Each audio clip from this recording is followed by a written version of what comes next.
در پی کاهش قیمت نان در بازار هرات، شهروندان از این اقدام شاروالی ستایش می‌کنند.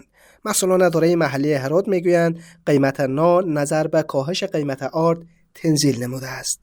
الحاج مولوی حیات الله مهاجر فراهی معاون والی هرات میگوید کنترل و نظارت بازار از سوی افراد ذی صلاح جریان دارد و با متخلفین نرخنامه‌ها برخورد قانونی می شود. د افغانۍ ارزښت د بهرنیو اسعارو په وړاندې باندې لوړیږي، قوي کیږي، همدا ډول نرخونه کمیږي.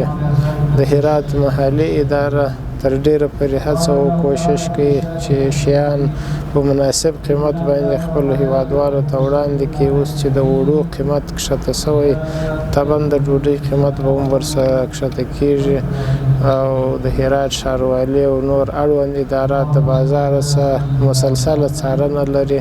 موږ هیچا ته اجازه نه ورکوو چې د اصولو د مقرراتو څخه سرغړونه وکړي. در همین حال شهروندان هرات از کاهش قیمت نان استقبال می‌کنند. آنان در صحبت به رادیو حریت میگویند کاهش قیمت نان بر خانواده‌های بی‌بضاعت تأثیرات مثبت دارد. کسی که نداره بیچاره به استفاده هم هست دیگه، نون دوری به تابع یک نور فایده نه. وقتا قام ملت را میخورن، خدای اینا خیر بده دیگه. قام ملت هم هست. نظر ما خویی است که پلان دولت تطبیق شود، بسیار پلان خوب است، به مردمای غریب خیلی فایده داره. از دولت نمی رقم ما دیگه توجه داده، دیگه سکتورا میخوایم که دیگه چیزا یک ذره همکاری کنه.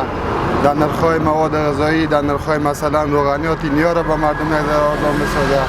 گفتن است که اکنون یک قرص نان به وزن 260 گرم به قیمت 8 افغانی در بازار هرات به فروش می رسد، در صورتی که قبل از این به 10 افغانی فروخته می شد.